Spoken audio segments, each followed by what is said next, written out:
Silakan. Jadi di sini lihatnya hanya cuma 6 meter. Jadi terlihat. Sampai bilang 100 meter, lama-lama 100 meter. Dari mana 100 meter? Ini jalannya nggak sampai 100 meter. 6 meter? Hanya 6 meter, berarti 10 meter. Ya. Oke. Bu Elsa melakukan di jam yang sama malam hari, jam berapa masih ingat waktu itu? Jam 9-an dong.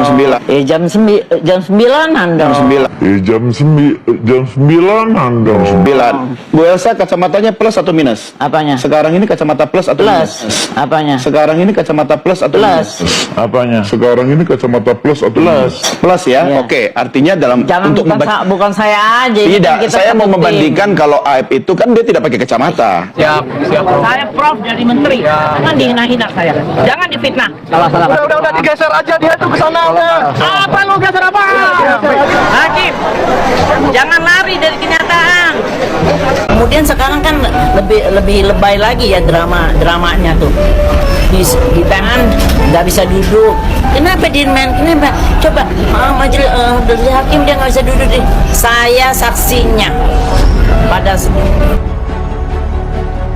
kecerobohan Elsa Sharif ini nanti bisa jadi Ibtu Rudiana dan para kliennya nantinya tidak akan percaya ya, karena Bunda Elsa Sharif ini setiap diwawancarai dimanapun juga itu tidak masuk akal ya statementnya ya, karena seperti denah lokasi misalnya, itu pun jadi bullying masyarakat netizen ya.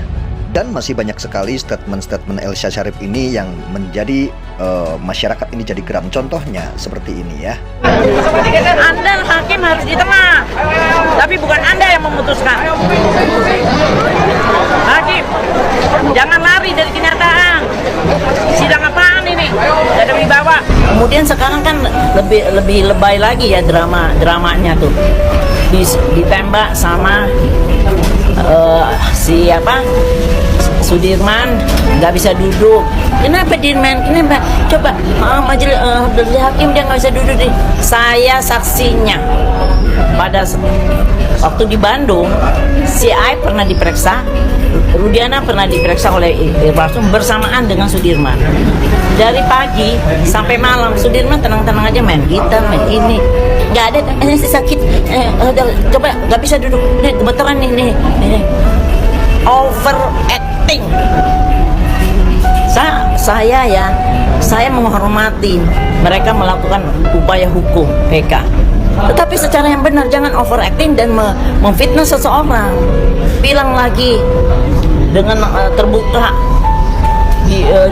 dia di bawah sumpah.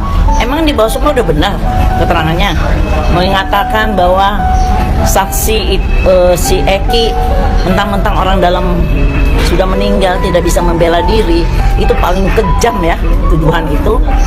Bilangnya minum minuman keras, minum ekstasi atau obat-obatan sampai 10 butir, terus standing motor, kecelakaan, itu semua bohong. Nah, gara-gara pernyataan-pernyataan yang seperti ini, akhirnya Elsa Sharif banyak bulian dari masyarakat. Banyak sekali pokoknya. Karena saya bersama tim sudah datang ke lokasi itu pada malam hari dan ini udah ada videonya. Ya. Maksudnya Anda melakukan upaya seperti yang sama, ya, melihat di malam hari? Melihat di malam hari dan lampu itu memang terang. Ini saya bikin denah. Yang ada di PK itu semua sudah saya jawab. Semua sudah saya jawab. Jalan di sini adalah jalan 6 meter 2.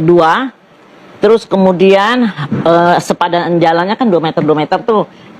2 meter di sini 2 meter. Jadi kalau dia berdiri di sini, mobil jalan, ini ada videonya, kalau bisa diputar Pak, boleh silakan. Ini ada picture di sini. Terus ini kan ada A, B, C. Jadi kalau kita mobil apapun kita lihat kok orangnya. Terlihat. Dalam kondisi malam? Iya, karena di situ ada lampu terang. Jadi lampu penerang jalannya terang? Terang. Ini Bu Elsa di mana berdirinya? Memposisikan diri di posisi Aib atau di mana? Iya. Di mana posisi Aib? Di sini kan posisi Aib di Warung Madura, di A. Warung Madura di A ya? Iya. Nanti mudah-mudahan dalam waktu dekat kita bisa buatkan grafisnya ya. Kemudian? Silakan. Nah, seperti denah lokasi, ini contoh yang kecil saja. Ini juga seperti dibully sama host televisi ya. Jadi di sini lihatnya hanya cuma 6 meter. Jadi terlihat. Siapa bilang 100 meter itu kan. Tapi kenapa ada statement 100 meter? Itu kita nggak tahu ya dari itu kan dulu. fakta persidangan, Bu Elsa. Bukan, itu yang ngomong tuh yang pembicara-pembicara lama-lama 100 meter. Dari mana 100 meter? Ini jalannya nggak sampai 100 meter. 6 meter. Hanya 6 meter dengan sepadan jalan 2, 6 berarti 10 meter. Ya kalau kita di ujung-ujung, tapi kan ini di sini di Madura, terus di sini warung tongkrongan terpidana. Nah, ini orang terpidana sering di sini. Jadi mereka kenal di sini cuci mobil. Kejar-kejarannya di? Jadi kejar-kejarannya di sini. Di sepanjang jalan ini. Sepanjang jalan ini. Nah, dengan lebar 6 meter. Pembantaiannya di belakangnya showroom di sini. F. Jadi di sini dekat sekali kok, tidak jauh. Dan kita sudah coba jalan, naik mobil, kita lihat. Terus naik motor, memindahkan jenazah ke flyover itu hanya jarak cuman makan waktu pada kalau naik mobil itu sekitar 4-5 menit. Oke, Bu Elsa melakukan di jam yang sama malam hari, jam berapa masih ingat waktu itu? Ya jam 9-an dong. Jam 9. Bu Elsa kacamatanya plus atau minus? Apanya? Sekarang ini kacamata plus atau minus? Plus ya. Oke, artinya dalam jangan bukan saya aja. Tidak, saya mau membandingkan kalau Aep itu kan dia tidak pakai kacamata. Artinya dia bisa. Dia lebih terang dari saya. Masih muda, saya 67 tahun. Oke. Jadi udah terjawab semua. Faktanya itu tidak 100 meter. Jarak 6 meter, tentu jawabannya berbeda. Ternyata apalagi mereka kenal. Kenal kan, nggak usah deh. Kalau kita udah kenal, misalnya Pak Asmi jalan, nggak usah lihat mukanya Pak Asmi, jalannya aja saya udah bisa tahu. Oh ini Pak Asmi. Oke. Ini Pak Doni yang ganteng itu. Ya, amin. Kan gitu. Baik. Jadi kita nggak bisa, dan mereka bergaul ini warungnya deket-deketan. Iya, iya. Pokoknya saya ngomong terus dan saya buktikan omongan saya dengan fakta, bukan dengan cerita-cerita bohong, dengan memfitnah orang meninggal. Vanessa Angel aja di Salatiga sudah meninggal oleh Atta Halilintar. Begitu marahnya satu Indonesia.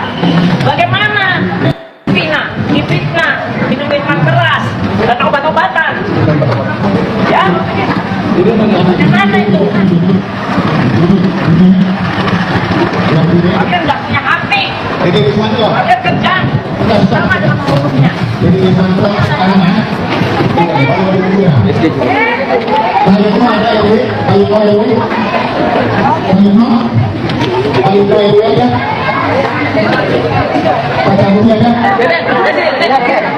Seperti kemarin pas mau menonton sidang, semua pun boleh menonton sidang, siapapun boleh menonton sidang, akan tetapi tidak boleh mengganggu jalannya persidangan setempat kemarin itu. Tapi Elsa Sharif ini marah-marah hingga banyak sekali dibully juga. Contohnya seperti di TikTok ya, di media sosial ini banyak dibully ini Elsa Sharif. 6 meternya Bu Elsa tentu berbeda dengan misalnya kalau saya ada di sana, saya bisa mengukur itu 10 meter atau 50 meter gitu kan. Kita bicara fakta Pak Doni, bahwa jalan itu memang hanya 6 meter. Ukuran jalannya 6 meter. Memang 6 meter. Tambah sepadan 2 meter, 2 meter, jadi 10. Seluruhnya 10 Iya. meter, jadi jangan ditambah jadi 100 meter. Ini saya juga nggak tahu tiba-tiba 100 meter. Pertanyaannya 100 meter. Nggak, tadi saya tanya. Padahal si Aep itu nggak pernah ngomong itu. Iya. Nah, mereka ini Aep dengan mereka, Dede udah kenal mereka karena di sini tempat dia cuci kerjanya, di sini warung Madura, di sini tempat tongkrong-tongkrong Ibu Nining ini, mereka bergaul. Jadi kalau kita kenal, nggak usah kita lihat dari jalannya aja, dari punggungnya aja, kita bisa tahu. Posturnya bisa tahu. Tadi yang saya tanyakan ke Bang Reza itu posisi berdiri Aep melihat, bukan di sini melihat kejar-kejaran gitu. Tuh. Ini kan cuma di jalan yang sama kan? Di jalan yang sama, dan dia di warung Madura. Di sini mereka kejar-kejaran sampai ke sini. Di sini dipukul, terus udah tuh balik lagi, dibawa ke sini di tempat kebun kosong. Ini berarti jauh dong Bu Elsa? Nggak jauh. Ukuran jalan memang 6 meter, tetapi 3 menit. 3 menit menurut saya ketika menggunakan kendaraan motor itu bisa jauh. Ya, kalau jalan kaki mungkin berbeda ya. Enggak, 3 menit. Oke, Pak Asmi komentar. Dan kita sudah coba itu 3 menit. 3 menit pakai apa? Motor. Wah, 3 menit pakai motor mah nggak mungkin 6 meter. Enggak, yang maksud saya bukan ininya yang melihat kejar-kejarannya 6 meter, tapi membawa dia dari pembantaian ke diletakkannya jenazah korban itu jaraknya 3 menit. Oke. Dari pemeriksaan setempat ke 7 TKP tadi Pak Oto, yang menarik adalah ketika di warung Madura, di mana kalau saya tidak salah di situ Aib dan Dide mengaku sedang beli rokok, kemudian lihat Eki dan Vina naik motor boncengan, dikejar-kejar oleh geng motor, udah mulai dilemparin batu, geng motor itu juga bawa bambu begitu. Jaraknya, ya kalau tadi kita melihat tayangannya di televisi tidak terlalu lebar begitu ya. Apakah sebenarnya faktualnya bagaimana Pak Oto mungkin bisa menjelaskan? Jadi dikatakan pada waktu itu mereka melihat melempari orang-orang ini. Katanya dulu si Dede dari warung itu melihat kejadian itu karena disebutkan jaraknya 50 meter. Faktanya tadi jaraknya itu kita sudah ukur secara pasti beberapa hari yang lalu ya. Itu 120 meter lebih. Itu jaraknya. Dan kebetulan jalan itu bengkok, tikungan gini loh. Bengkok. Jadi kalau kita berdiri di sini, karena ini bengkok mutar dulu gini, nggak mungkin dari sini bisa lihat ke sini. Karena tidak lurus gitu kan. Jadi tidak benar kalau jaraknya hanya 6 meter Pak, lebar jalannya? Nggak, wow, jauh dipanggang dari api. Kan itulah kita lihat. Ada yang bilang kan, saya tidak tahu ada tim pengacara yang bilang jaraknya 6 meter. Ini tadi 120 meter, kita jalan, majelis hakim berjalan, rakyat juga melihat berjalan, jarak itu jauh. Dan belok gitu, bengkok gitu loh kan. Tikungan gitu loh. Karena ada bengkok begini, jalannya itu nggak lurus, maka kalau dia dari sini ke sana nggak kelihatan. Dan jaraknya lebih dari 120 meter. Gitu. Apa reaksi dari majelis hakim ketika lihat faktual jarak jalan dan ada belokan segala macam? Bagaimana reaksi majelis hakim saat itu Pak Oto? Akhir daripada pemeriksaan tadi, hakimnya menangis. Salah satu ibu hakim itu menangis dan dia bilang bahwa kita tidak tahu apa yang sebenarnya terjadi, tapi disinilah peristiwa itu terjadi. Dan dia bilang pasti juga Eki dan Vina juga mungkin melihat kasus ini, kenyataan yang sebenarnya. Dan dia, hakim itu tadi memang mengajak kita berdua bersama membacakan Al-Fatihah. Akhirnya juga dibantah sama Oto Hasibuan ya, pernyataan-pernyataan Elsa Syarif yang kemarin itu statementnya itu sebenarnya tidak masuk akal.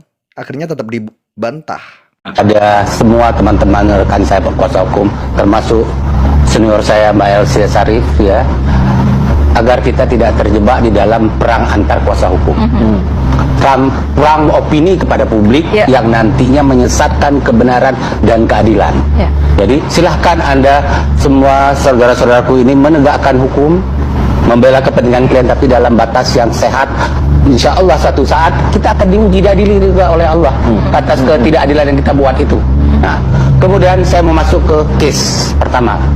Menarik bagi saya ketika tadi dinarasikan adanya arahan dari Ibtu Rudiana. Saya tidak mengerti bagaimana bentuk arahan ini, ya. Apakah Ibtu Rudiana ini terlibat di dalam proses penyidikan atau tidak? Karena tadi Mbak Elsa bilang beliau kan bukan reserse, gitu ya. Nah, terus kalau bukan reserse, ya berarti kan tidak terlibat di dalam reserse. Krim loh ya, krim mungkin reserse di tempat lain ya nggak ada masalah ya. Tetapi dalam kasus ini beliau tidak boleh terlibat dan ada di dalam pengarahan-pengarahan. Karena apa? Yang namanya penyidik itu tidak boleh konflik kepentingan dengan perkaranya. Karena ini korban adalah anaknya sendiri gitu ya. Karena konflik ada anaknya sendiri. Nah, saya tidak tahu bagaimana kebenaran itu harus diperiksa secara detail, secara jujur, secara benar. Jangan semua pemeriksaan juga ada rekayasa nanti. Ya. Nanti kita mau nutup satu kebohongan dengan kebohongan lagi, tutup lagi dengan kebohongan. Akhirnya penuh dengan kebohongan. Nah, akhirnya orang bilang sudah sesat peradilan ini. Ya. Kapan rakyat kita mau percaya lagi? Kalau anda para lawyer pun menyesatkan rakyat. Padahal nama kita lawyer itu sudah sangat sesat sekarang. Ayo kita bangkit, kita bangun kembali. Tadi sempat dikatakan oleh Bang Jutek bahwa sebenarnya kalau nanti posisinya Liga Akbar sudah mencabut keterangan, Dede sudah mencabut keterangan, terpidana ini ada yang sampai seumur hidup begitu ya. Lantas bagaimana? Cukup kuat nggak keterangan Aib saja begitu? Nah, sekarang saya mau masuk ke case ini, ya. Yang namanya seorang saksi, tidak sedikit loh fakta yang kita temukan di ruang sidang yang berbohong di ruang sidang. Tapi kita tidak bisa memproses dia karena ada tembok-tembok yang mau berhalangan dengan yang dihalangin. Karena apa? Untuk orang berbohong memberikan keterangan palsu di ruang sidang ada ketentuan KUHP menyatakan bahwa hakim dengan penetapannya menetapkan dia memberikan keterangan palsu. nanti oleh jaksa penuntut umum diproses kasusnya. Selama hakim tidak menjatuhkan sanksi, dia memberikan keterangan palsu di ruang sidang, kita nggak susah mengitukan. Nah, tolong diingat, ini saya memberikan pembelajaran kepada seluruh rakyat Indonesia, ya. Ada pasal di KUHP, saya lupa, 242 kalau nggak, bukan sekitar 242. Setiap orang yang memberikan keterangan palsu di bawah sumpah di persidangan, dia dihukum 7 tahun penjara. Tapi itu ada proses sendiri ya? Dia ada proses. Tetapi kalau keterangannya itu justru memberatkan terdakwa dalam perkara pidana, keterangan sampai 9 tahun. Nah, tolong hati-hati juga ini. Kalau Dede ini ya, Anda sudah memberikan keterangan palsu kalau memang benar Anda mengatakan aduh itu arahan dulu. Ya, kalau memang benar Anda diancam 9 tahun penjara karena keterangan Anda telah merugikan orang. Tetapi masalahnya begini. Tetapi masalah begini, jangan takut dengan ancaman 9 tahun. Takutlah dengan bahwa Anda telah menzalimi orang yang sudah masuk dalam penjara seumur hidup. Perbaiki, kalau ada kesalahan dalam hidup ini, semua orang punya kesalahan. Mbak Elsa punya salah dalam hidup, saya punya salah, Anda semua punya salah. Perbaiki kesalahan itu, tegakkan kebenaran, dan jangan takut Diaudit dan divalidasi. Bukan pokoknya orang berani sumpah, berani bikin afidavit, berani bohong, berani pansos, itu dijamin kamu nggak akan diapa-apain, saya pidanain.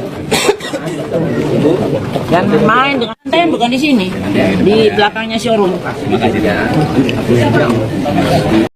Oke, terima kasih yang sudah menonton video saya sampai selesai dan sampai ketemu dan jumpa lagi di video saya berikutnya.